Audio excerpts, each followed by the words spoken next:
I'm back in the saddle again.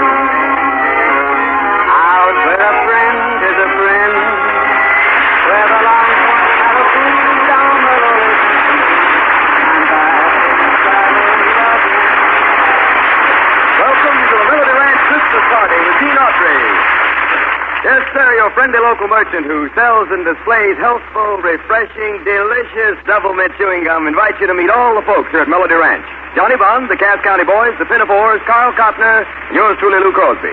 And right now, here's our Melody Ranch Santa Claus himself, America's favorite cowboy, Gene Autry. Well, thank you very, very much, Lou Crosby, and howdy, folks. Well, here it is, just 4 days until Christmas, and since we won't be able to celebrate with a lot of you, on that day we thought that it'd kind of be nice to have our Christmas party this Sunday. So, boys, what do you say we start things off by dedicating our first song to the little fat man in the bright red suit? Yes, sir, kids. Here comes Santa Claus.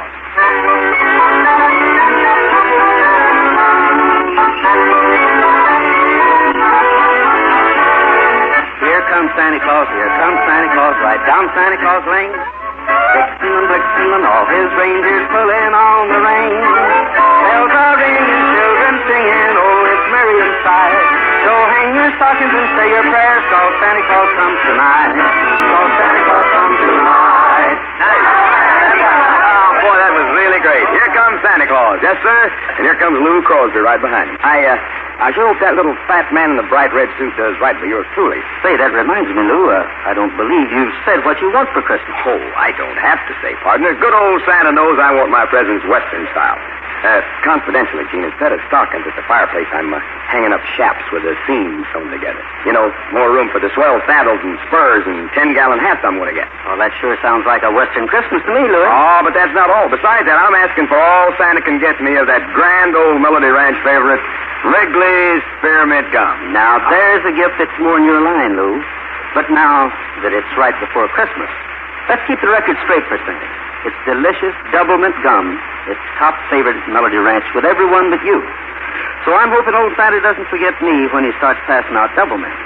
Its mild mint flavor is always a refreshing treat. Christmas or any day. And that pleasant chewing helps a fellow's digestion after those hearty holiday meals. Now, Lou, time for another song. A song that no Christmas party at Melody Ranch would be complete without. Boys?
Say that we all gather around the Christmas tree and start wrapping the presents we bought, huh? Say, Johnny, suppose you wrap up that electric train for some... There, the track. Here comes old number 999 again. Come on, Mr. Fireman, I need mowers. Hey, wait just a minute. Wait a minute. Now slow down there, sonny boy. Turn off that train. Okay. All out for Marietta, Oklahoma. Now get that train wrapped and put Jimmy Freeman's name on it. I'll be back here in a second. Here, I'll help you, Johnny. Don't touch that engine, Lou. You've got lots of steam. Hey, this thing's all right. How do you make it go anyway? Well, don't let Autry know, but there's the SWITCH right there. Oh, well, let's give it just one more time around the track, and then we'll wrap it up. All right, let's... Okay. Hey, what is this? What is this? Am I going to have to run you two out of the room? Autry, have your tickets. The train stops for no man. There's the go. Stop that train. Come on, stop it. There's a cow on the track. Here's him, but him take the piece. Say, where's the switch? Right over there. All right, you two. You wrap the other things. I'll take care of this train myself. Always somebody to spoil the fun. Come on, Lou. Okay. Say, Johnny, by the way, what are you giving me for Christmas, anyway? You really want to know? Sure. Okay. Close your eyes. All right, they're closed. What do you see? Nothing. That's it. That's gratitude for you. I got you a pair of bookends. Bookends, good. That's the only part of the books I read, anyway. What's all the commotion over there? I don't know. Let's go find out. Okay. All right, here, the track there, you lugs. Have your tickets ready. Come on, Mr. Fireman. I need more steam. I knew it. He just wanted to get me away from there so he could have that train for himself. Oh, well, once a kid, always a kid, they say. Hey, boys and girls, while Autry is over there playing with a Train, why don't we all get together and sing a couple of songs, Western style. Okay. All right, Cotner, give us the key and let's get going. Jingle bells, jingle all the way. Oh, what fun it is to ride in a one-horse open sleigh. Jingle bells, jingle all the way. Oh, what fun it is to ride in a one-horse open sleigh. Happy holiday, happy holiday, happy holiday, happy holiday, while the merry bells keep ringing. May your every wish come true. Happy holiday.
Wonderful.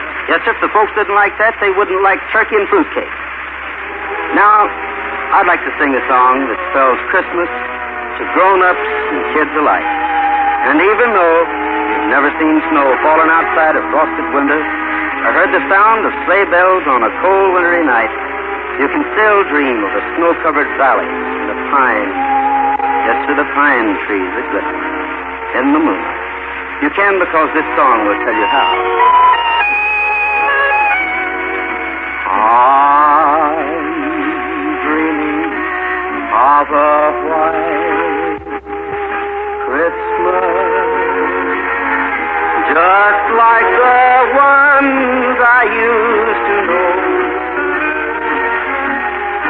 where the treetops glisten and children listen to hear sleigh bells in the snow.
Christmas.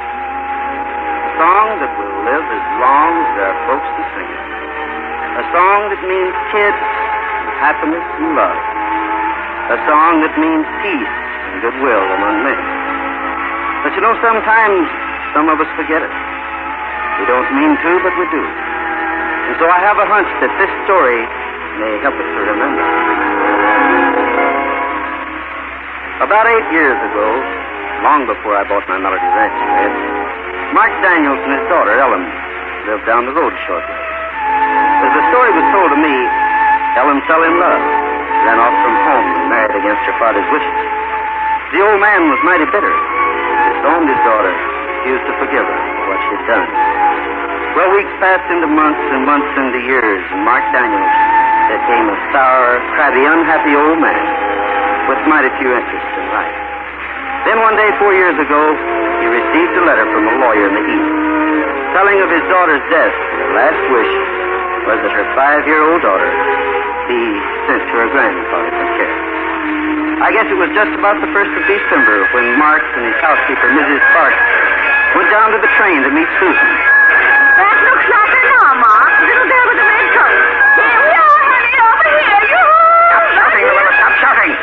The child sees us. Oh, bless her. I'm so glad to see you. Well, all right, child. Come on. It's time to go home. Oh, don't you want me to hunt your nest and give you a kiss? No. That won't be necessary. All right, Luella, bring her along.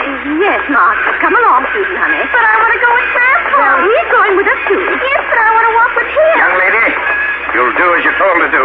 And the sooner you learn that, the better off you'll be. Now take Mrs. Sparks' hand and come along.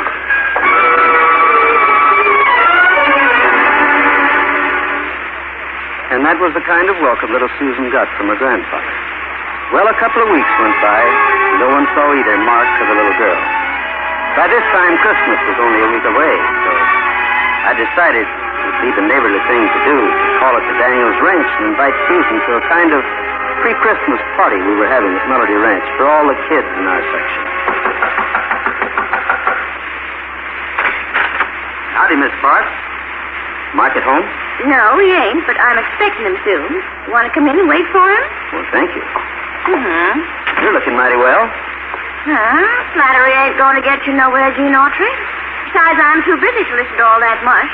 Just you go on in the other room and have a seat. And mind you, keep your feet off the sofa. Hello? Well, hello there, young lady. What's your name? My name's Jean. What's yours? Susan. Do you like it? Well, I sure do. Say, that's a mighty pretty dress you're wearing. Oh, thank you. Do you know my grandpa? Mm-hmm. Sure do. Do you live around here? Oh, not very far away. Just over that hill you see out the window. Do you have a little girl? No, but I wish I did. Say, tell me, are you ready for Santa Claus, Susan? Well, no, sir. You see, Santa Claus doesn't come to see boys and girls out here. Oh, is that so? Who told you that? Grandpa, he says I'll get what I need anyway. Oh, I see. But I don't want anything. I just want Santa Claus to come see me. Well, what do you want here, Autry? Hello, Mark. Why, I came to talk about Susan. Yeah? What do you want to know about Susan? Oh, we were talking about Santa Claus, Grandpa. Now, look here, Autry. I ain't going to allow no such nonsense to be discussed around this young'un. I wouldn't exactly call it child's Christmas nonsense, That's Mark. what I call it. I raised one daughter with all them crazy ideas, and I ain't aiming to see this kid turn out the way she did. All right, Mark. It's your business. I'll not interfere in your affairs. Yeah, good. Just see that you don't. Now, if that's all, I'll say good night.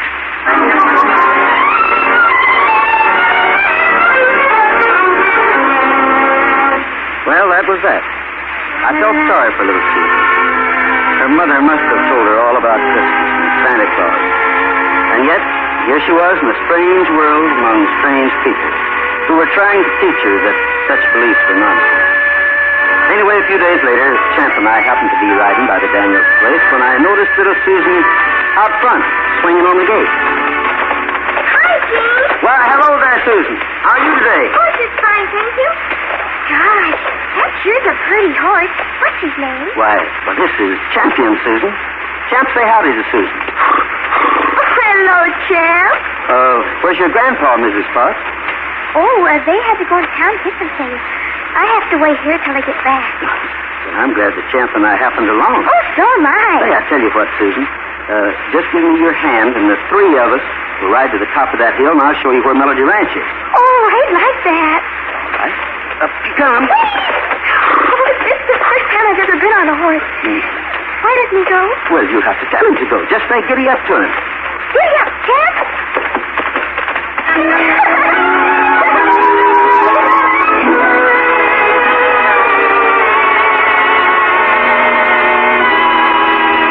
Well, there it is, Susan. That's where Champion and I live. Oh, gosh, that's pretty. Sure is. That's Melody Ranch, Susan. Does Santa Claus come to Melody Ranch, too? Why, sure he does. Every year. Oh, I wish Grandpa'd let him come to our house. Maybe he will. Right now, though, we'd better get you back home. Oh, let's go to your house instead. Oh, some other time, Susan. Come on now. Tell Champion to take you home. All right, Champion. Giddy up.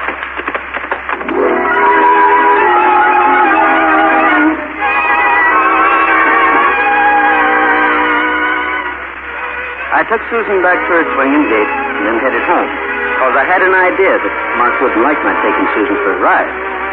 Sure enough, I was right. That evening, right after dinner, he came calling on me. And from here on out, Autry, I'll thank you not to come to my place no more. I'll raise Susan my way, and I don't want no interference. All right, Mark. But I think it's a low-down shame that you're denying Susan a Christmas. Yeah? Well, that will be my worry and not yours. I'm glad of that. I wouldn't have such a thing on my mind for all the money in the world. Why, you're cheating that child out of everything the kid has to live for. And one of these days, it's going to hit home to you. Wait and see.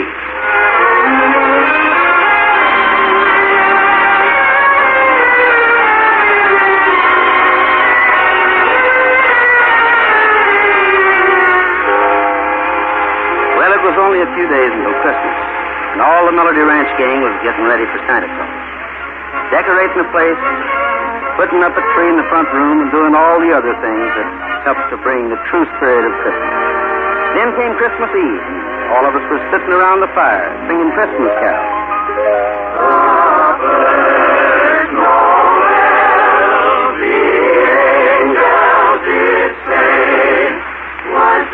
Yes, sir, it was a real Christmas at Melody Ranch, just like I hoped folks everywhere were having. Well, we'd been singing for just about a half hour, I guess, when I heard the back door open. I thought perhaps it was some of the neighbors who had dropped by to visit us. So without disturbing anybody, I walked quietly back to the kitchen.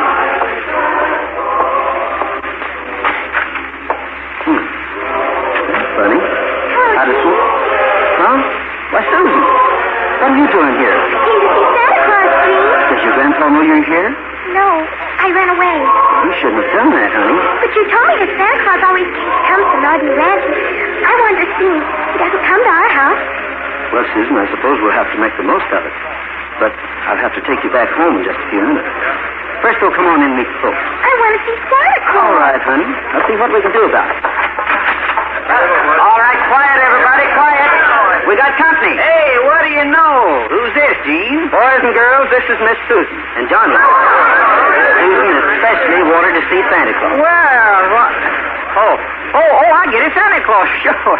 All right, Susan, I'll go out and look for him. He ought to be along any minute now. Here you are, Susan. Now, you just set up a little fire and get warm while we're waiting for Santa Claus, huh? Well, I didn't know what to think. But I did know that when Mark Daniels discovered Susan was gone, well, there was no telling what would happen. In the meantime, Susan was right in the middle of things, having the time of her life. And when Johnny came in dressed in his Santa Claus outfit, her little eyes got as big as saucers. Well, Susan, what would you like old Santa Claus to leave you? Oh, I don't want anything, Mr. Santa Claus. I just want you to go see my grandpa. Huh? Why do you want me to see your grandpa, honey? Because he doesn't believe you're real. Well, now, I don't know. Why, sure he'll go see him, Susan. Won't you, Santa? Yeah, sure I will. We'll show Grandpa, won't we, Susan? I'll tell you what, Santa. You have all the boys and girls sing a nice Christmas song for Susan. I have to run out to the bunkhouse for a minute. That's a good idea. All right, boys and girls, for Susan.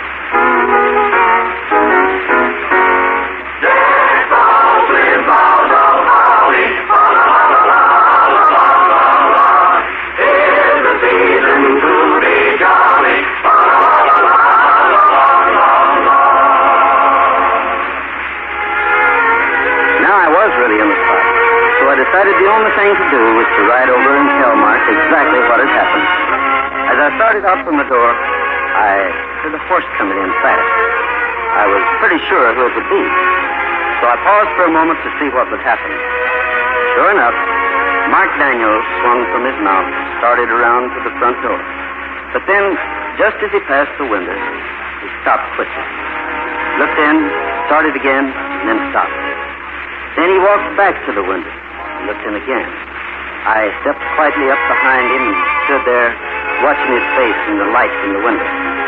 Minutes seemed to pass, and then something came over Mark Daniels, something that I'd never seen before. I saw the hard features of his face slowly change, and then, as he heard the boys and girls singing the songs of Christmas, he saw Susan sitting on Santa's knee. He saw the tree with presents all around it. Mark was seeing and hearing the spirit of Christmas. Perhaps he was thinking of a Christmas not long ago, of his own daughter, Ellen. His eyes moistened, and he slowly turned. Hello, Mark. Huh? Oh, howdy, Autry. I was just... You've been worried about Susan, haven't you? Worried? I've almost gone crazy, Gene. I've called at every house around here. She's all I got left of my Ellen, Gene. Yeah, I know what you mean. I've been a mean old cuss. I don't know how to make up for it. A moment ago when I stopped by at this window and looked in, well, something happened to me. I found something that I lost a long time ago, Gene. Yeah, I know, Mark. I'm glad you found it. Well, come on, let's go in and see Susan. No. I don't want to spoil her Christmas, Gene. You won't be spoiling it. You'll be helping us. Besides, it'll make her mighty proud to prove to you that there is really a Santa Claus. Yeah? All right, let's go then. Good. Now, you know what to do. Oh, yes, you just leave it to me, Gene. Hey, everybody. We have more company. Grandpa, look! Oh, Susan, my baby. And say, who's this fella? Santa Claus, see? And he's real. Well, now, he sure is. Well, hello there, Santa Claus. How are you? Oh, I'm fine. But Susan here tells me that I never come to your house. Is that right? Well, Santa, I'll tell you. You see, for a long time, there ain't been any little kids at my place. Oh, yeah. Now I remember, sure. But there is now. I live there now. Can he come to see me, Grandpa? Well, now, if he don't, I'll be mad at him. But right now, I got to get home and get ready for Santa Claus when he comes tonight. Now you're talking, Grandpa. Yes, sir, Susan. I'll be at your house tonight. Oh, I'm so glad. But all I wanted was for Grandpa to believe in you. I didn't want anything else.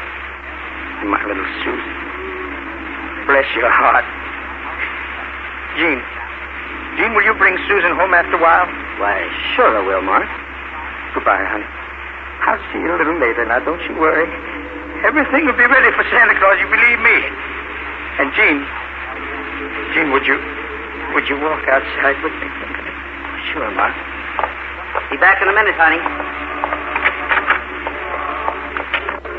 Gene, you'll never know what this means to me. I don't know how to thank you.